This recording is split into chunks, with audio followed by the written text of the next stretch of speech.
Hello viewers, welcome to IT System Admin and Information Technology Learning tutorial channel for you. Today in this tutorial I am going to show you how to turn on Find My Device Location on Windows 11 computer. Sometimes it becomes very important for you, so don't forget to watch full video.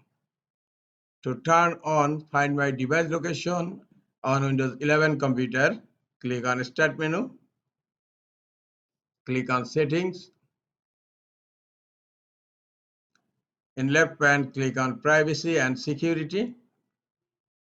Here you will find the second option, Find My Device. Click on it and look, Find My Device.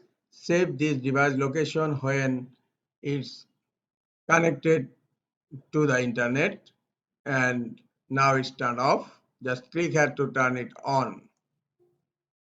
Find My Device location is turned on now in my Windows 11 computer. This is all for today. Hope this tutorial is helpful for you. Keep watching for next tutorial. Thank you very much.